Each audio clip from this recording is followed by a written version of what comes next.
comparing the Kemp, Morrison, and Ross instructional design model to Branch's ADDIE model by Thomas Gober and Charles M. Garcia.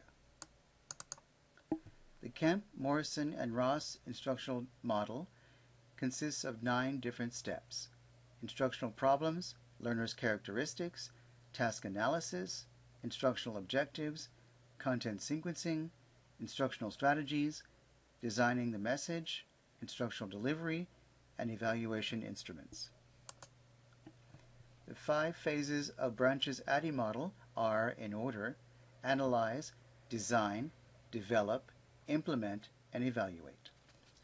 This presentation will explain the 9 steps of the Kemp, Morrison, and Ross instructional design model, and then explain each step in depth. There will be an explanation of the step, followed by how the step compares with Branch's model in terms of definition, philosophy, and action. Step 1. Finding the instructional problem.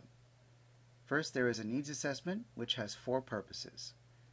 Identifies needs that affect performance, identifies critical needs such as financial impact, safety risk, and work disruption, sets priorities for intervention, provides baseline data from which to later evaluate instruction. A needs assessment has 4 phases: planning, data collection, data analysis, and the final report. This phase most closely aligns with steps 1, 2, and 10 under the analyze phase of the ADDIE model, which are: validate the performance gap, determine instructional goals, calculate return on investment, ROI. In step 2, identifying the learner characteristics. In part 1, there is a learner analysis, which consists of determining the audience, which consists of primary audience and secondary audience, and also determining learner characteristics, which include general characteristics, specific entry characteristics, and learning styles. A learner analysis defines who the learners are and how they most optimally receive information. The primary audience is the audience for whom the training is primarily aimed at. They are the intended audience. The secondary audience is the audience for whom training may benefit but are not directly targeted. This could include management, trainees, support staff, etc. In a learner analysis, learner characteristics are identified in 3 categories. General characteristics are defined as age, gender, work experience, education, ethnicity, disabilities, and other classifications that make up a person's identity. Specific entry characteristics are internalized skills and attitudes that learners possess in order to benefit from the training being planned. Learning styles are the unique ways that learners most easily assimilate information. In part 2, there is a contextual analysis, and this includes orienting context, instructional context, transfer context. A contextual analysis seeks to identify the learner context that best facilitate learning with the intended audience. The orienting context attempts to determine the reasons the learners attend the course, what value the learners see in the course, and the perceived accountability for mastering the content, such as higher pay, less confusion, promotion, etc. The instructional context attempts to determine the environment or environments in which the course will be delivered. Factors considered in the instructional context are structure, lighting, noise, seating, and logistical factors such as accommodations, equipment, and transportation. The transfer context identifies the environment where the newly formed knowledge will be practiced and applied. It also asks, how often will learners be able to use the information provided? What sort of support structures will be around to assist as needed? This phase most closely aligns with steps 3, 4, 5, and 6 under the analyze phase of the ADDIE model, which are: confirm the intended audience, identify required resources, determine the potential delivery systems and associated costs, compose a project management plan.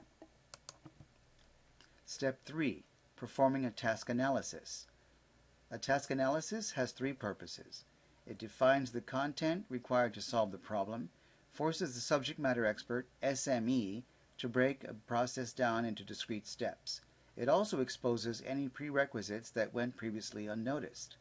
It allows the designer to see things from the learner's perspective because the designer is often not an SME.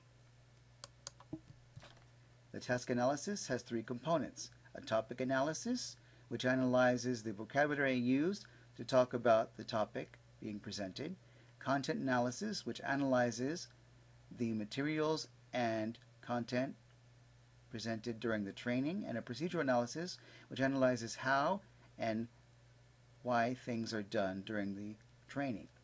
Each component asks the following questions. What does the learner do?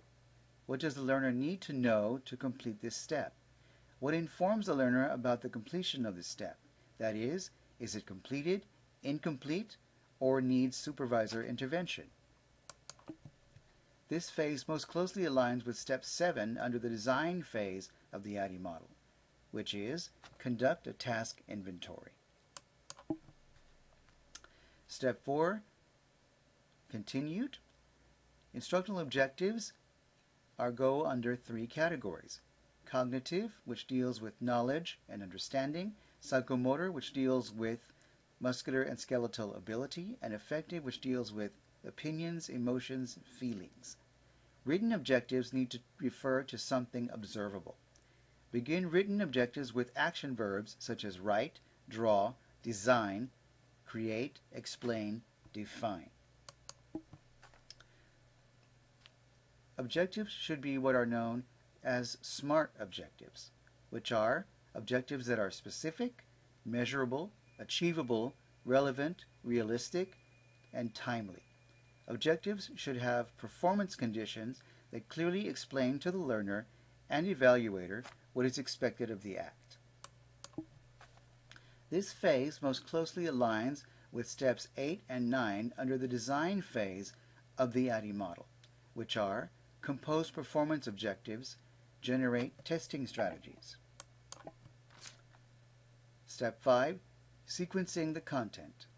Sequencing the content has 3 purposes. It provides a clear, logical path of knowledge and discovery for the learner. It orders concepts so that each step logically builds upon another, so that learners will not feel lost and overwhelmed by new information without understanding how each new piece of information assimilates into prior knowledge.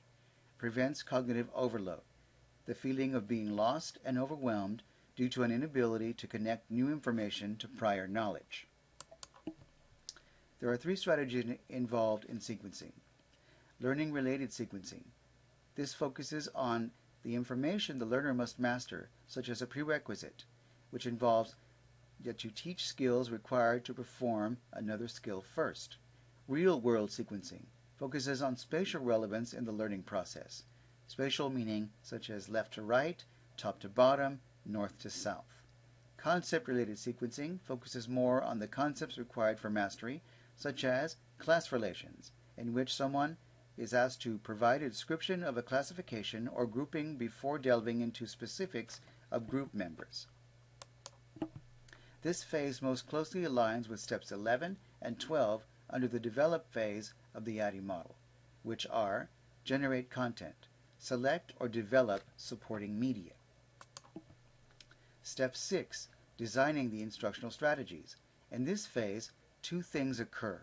The content of the instruction is classified, and the best instructional strategy is determined. The following questions are answered. How can I best get the learner to understand this information? What is the best way to communicate this part of the instruction?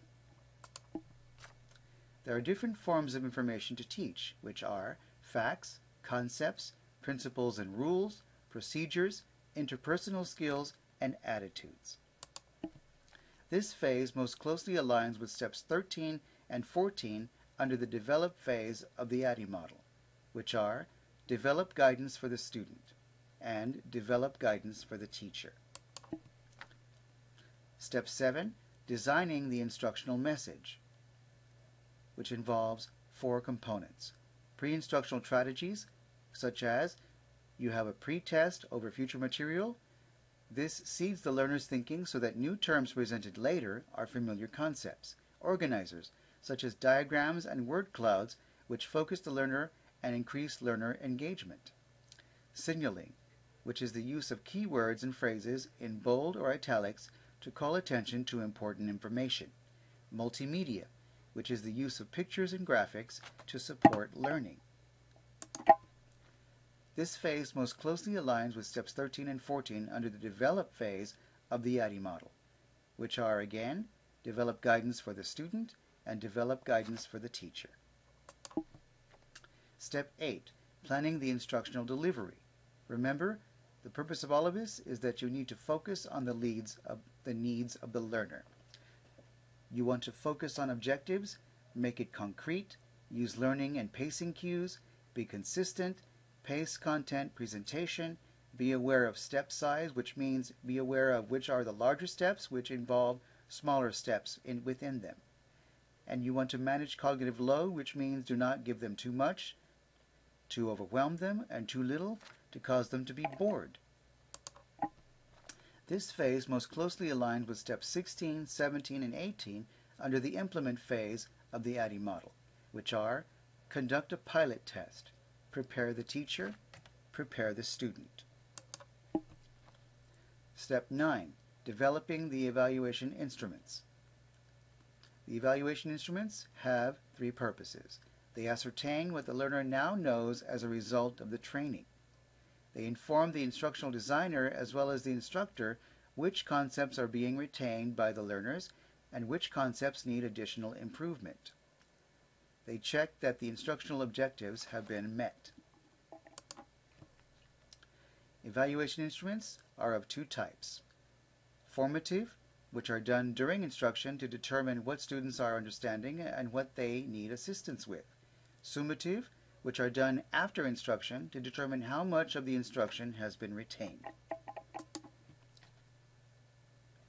There are three different types of assessment. Cognitive assessments, which assess the acquisition of knowledge. And I have two types. Objective, which would be multiple choice questions and true and false questions. Subjective, which are short answer questions and essay questions. Psychomotor assessments, which assess action, which have different kinds of testing.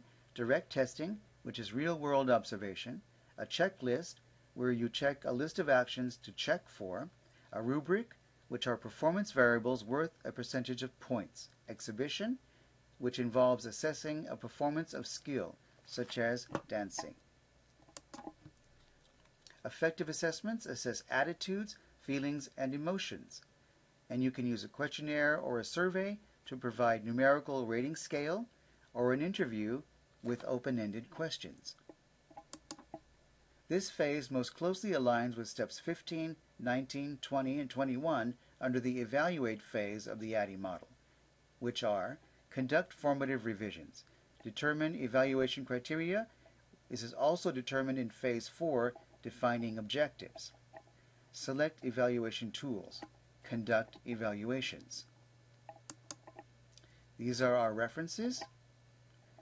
Thank you for your time and attention.